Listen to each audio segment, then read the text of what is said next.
Batman'ın büyük mahallelerinden bir tanesi olan Çamlıtepe Mahallesi'ndeyiz. Burada vatandaşlarımızın, mahallelinin bize yapmış olduğu bazı şikayetler vardı. Bizler bu şikayetleri değerlendirdik. Özellikle burada sulama kanalının etrafının kapatılmamasıyla alakalı daha önce de gündeme gelen konular vardı.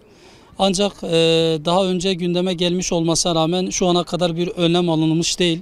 Şu anda kanal kenarındayız. Bir tarafta su kanalı, bir tarafta park var ve bu parka sürekli çocuklar geliyor. Çocuklar burada dinlenirken, aileleriyle birlikte otururken çocukların birden su kanalına girme tehlikesi de vardır. Daha önceki yıllarda bu kanalda boğulma olayları da yaşanmıştı.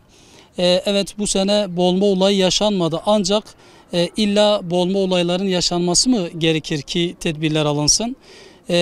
Boğulma olayları yaşanmadan, istenmeyen olaylar yaşanmadan bir an evvel bu kanal etrafında gerekli önlemlerin, gerekli tedbirlerin alınması lazım.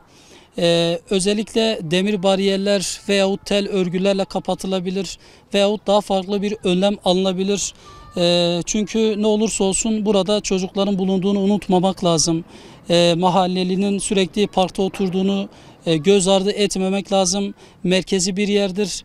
Su kanalı sürekli açık olduğunda tehlike arz ediyor. Dolayısıyla önlemin alınması lazım. Biz buradan yetkililere sesleniyoruz. Bir an evvel burada kanal ile ilgili bir önlem alın. Daha kötü olaylar yaşanmadan, üzücü olaylar yaşanmadan önlemlerin, tedbirlerin alınması gerekiyor. Bu konuda özellikle yetkili kurumların, ilgili şahısların adım atması gerekiyor. Bizler parti olarak da zaten yaptığımız çalışmalar neticesinde elde etmiş olduğumuz bilgileri, elde etmiş olduğumuz verileri, tespit ettiğimiz sorunları gündeme getiriyoruz ve bunun da çözülmesini istiyoruz.